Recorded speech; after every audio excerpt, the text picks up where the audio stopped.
Assalamualaikum warahmatullahi wabarakatuh. Saya Muhammad Hamran dengan NIM 212221077 kelas C. Yang terhormat Pak Dosen Dirman Sarjana Komputer Magister Komputer selaku mata kuliah Sistem Operasi. Nah, pada video ini saya akan coba jelaskan sedikit tentang input output dan disk. Yang pertama, kita akan memahami apa itu DMA. Nah, DMA ini adalah sebuah prosesor khusus atau Special Purpose Processor yang berguna untuk menghindari pembebanan CPU utama oleh program input output atau PIO. Kemudian kita masuk pada transfer DMA.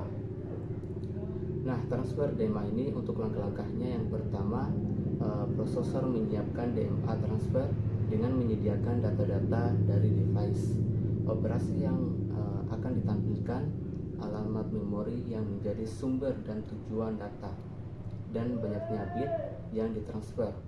Yang kedua, DMA controller memulai operasi atau menyiapkan bus, menyediakan alamat, menulis dan membaca data sampai seluruh blok sudah ditransfer.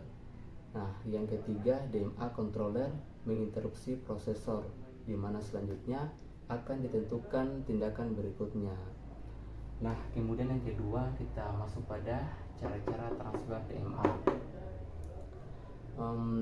Dalam pelaksanaannya, beberapa komputer menggunakan memori fisik untuk proses DMA.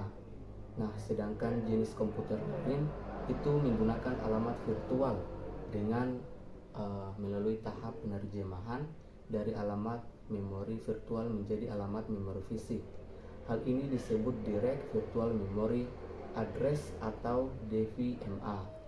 Kemudian yang kedua, kita masuk pada interface aplikasi input output. Nah, ketika suatu aplikasi ingin membuka data yang ada dalam suatu disk, itu sebenarnya aplikasi tersebut harus dapat membedakan jenis disk apa yang akan diakses untuk mempermudah pengaksesan. Sistem operasi melakukan standarisasi cara pengaksesan pada peralatan input output. Pendekatan inilah yang dinamakan interface aplikasi input output. Nah, yang pertama kita masuk pada peralatan blok dan karakter. Peralatan blok ini diharapkan dapat memenuhi kebutuhan akses pada berbagai macam disk drive dan juga peralatan blok lainnya. Blok device diharapkan dapat memenuhi atau mengerti perintah baca, tulis dan juga perintah pencarian data pada peralatan yang memiliki sifat random access. Nah, yang kedua yaitu peralatan jaringan. Salah satu yang banyak digunakan pada sistem operasi adalah interface socket. Nah, socket ini berfungsi untuk menghubungkan komputer ke jaringan. Sistem call pada socket interface dapat memudahkan suatu aplikasi untuk membuat lokal socket dan menghubungkan ke remote socket. Dengan menghubungkan komputer ke socket, maka komunikasi antar komputer dapat dilakukan. Nah, kemudian yang ketiga kita masuk pada jam dan timer. Adanya jam dan timer ini pada hardware komputer setidaknya memiliki 3 fungsi. Nah, memberi informasi waktu saat ini. Kedua, memberi informasi lamanya waktu sebuah proses. Dan ketiga, sebagai trigger untuk suatu operasi pada suatu waktu. Fungsi-fungsi ini sering digunakan oleh sistem operasi. Kemudian yang ketiga kita masuk pada kernel input output subsystem. Kernel menyediakan banyak servis yang berhubungan dengan input output. Nah, yang pertama kita akan bahas input output sedaling.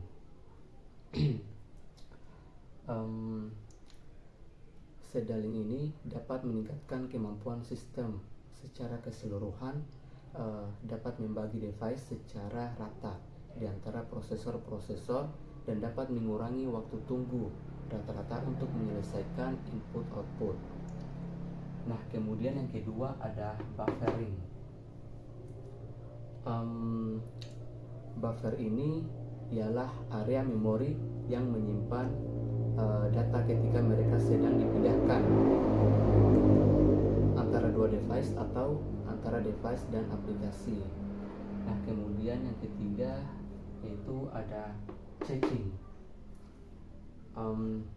Caching ini ialah daerah memori yang cepat yang berisikan data kopian. Akses ke sebuah kopian yang dicache lebih efisien daripada akses ke data asli. Nah, itulah penjelasan sedikit saya tentang input, output, dan disk ini. Lebih kurangnya mohon dimaafkan. Sekian dan terima kasih. Saya tutup dengan mengucapkan wabillahi taufiq wal hidayah. Wassalamualaikum warahmatullahi wabarakatuh.